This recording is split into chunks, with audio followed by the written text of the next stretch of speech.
وما असाबकुम मिन मुसीबतिन फबिमा कसबत अयदीकुम।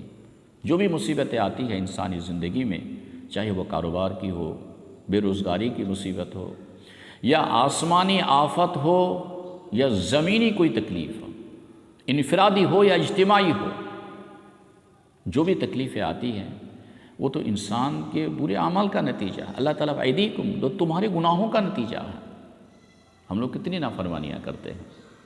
हर रोज़ का जायज़ा आप ले लें, सुबह से लेकर शाम तक तकरीबन 98% मुसलमान अल्लाह की नाफरमानी कर रहा।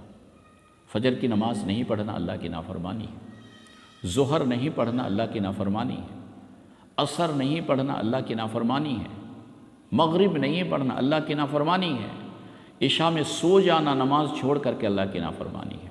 तो नमाज छोड़ना ये तो सबसे बड़ी नाफरमानी और गुनाह का काम है।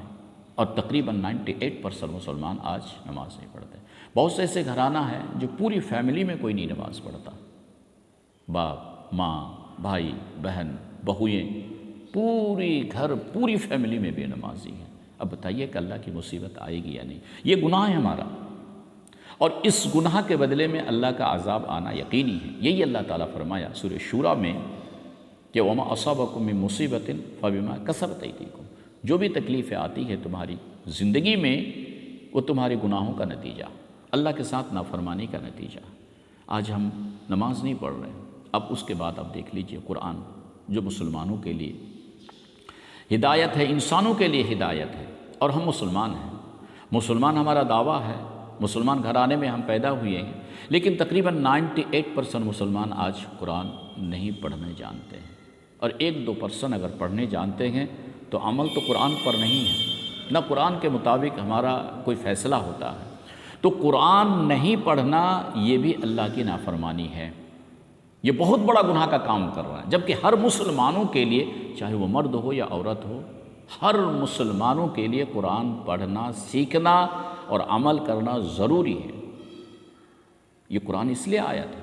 लेकिन आज हम लोग कुरान से इतने दूर हो गए कि कुरान पढ़ना नहीं जानते हैं। और 1-2% मुसलमान कुरान पढ़ना अगर जानते हैं तो वही कोई अगर मरता है तो मरने वालों के करीब वही सूरह यासीन बैठ के पढ़ लेते हैं। ये कुरान के साथ हमारा ताल्लुक़ है। अब बताइए कि अल्लाह की नाफरमानी है या नहीं? अब इसके बदले में अल्लाह ताला फरमाए कि ये नाफरमानी है, अब इसके बदले में अज़ाब का आना यकीनी है। अल्लाह ताला सूरह रूम आयत नंबर 41 में फरमाया, ज़हरल फ़साद फ़िल बर्रि वल बहरि बिमा कसबत अयदीन नास। जितनी फितनी फ़साद आप देख रहे हैं रुए ज़मीन में, फितना फ़साद, कभी कहाँ, कहीं कत्ल, कहीं झगड़ा, कहीं फ़साद, अमन कहीं भी नहीं है मुसलमानों के लिए। मुसलमान तकरीबन बदआमनी की ज़िंदगी गुजार रहे हैं। कहीं भी आप ख़बर ले लें, न्यूज़ देखें, तो कहीं भी मुसलमान अमन में नहीं है, उनकी ज़िंदगी परेशानी में। उसकी वजह यह है कि ये हमारे गुनाहों का नतीजा है, अल्लाह की नाफरमानी का नतीजा है।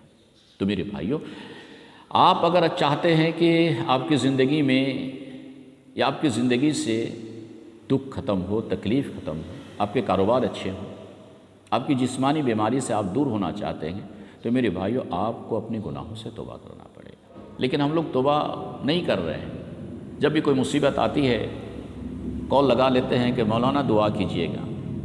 गुनाह आप किए हैं, मौलाना आपके लिए दुआ करेंगे। आप गुनाह किए हैं, नाफरमानी आप की है, आपकी नाफरमानी की वजह से अल्लाह का अज़ाब आया है।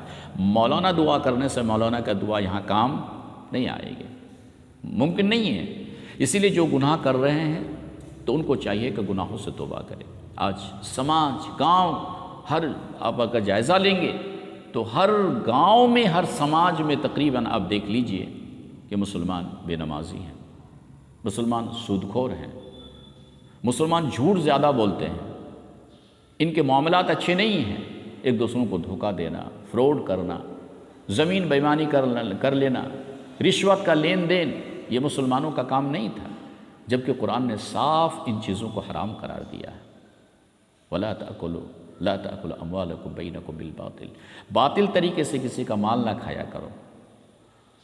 रिश्वत के बारे में अल्लाह ताला ने मना कर दिया, सूद के बारे में सख्ती के साथ रोका, या अय्युहल्लज़ीना आमनू ला ताकुलुर रिबा, ए ईमान वालों मुसलमानों सूद ना खाया करो। اور سود کے کاروبار ہم لوگ، یہ سب اللہ کی نافرمانی ہے۔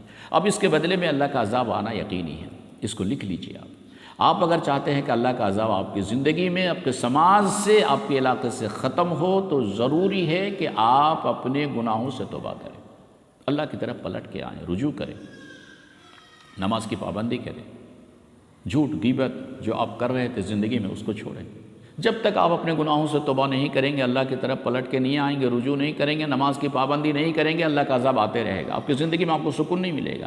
آپ زندگی میں سکون چاہتے ہیں تو گناہوں سے توبہ کرنا ہے اور اللہ کی طرف رجوع، نماز کی پابندی، قرآن کی تلاوت۔ آپ اگر زندگی میں، کاروبار میں آپ اگر اچھا ہونا چاہتے ہیں، زندگی میں سکون چاہتے ہیں، تو ضروری ہے کہ اللہ کی عبادت کریں، اپنے گناہوں سے توبہ کریں، اپنے گناہوں سے توبہ کریں، پلٹ کے آئیں، نہیں تو اللہ کا عذاب آتے رہے گا۔ یہ اللہ کا نظام ہے، اللہ نے ہزاروں سال پہلے یہ اعلان کر دیا ہے۔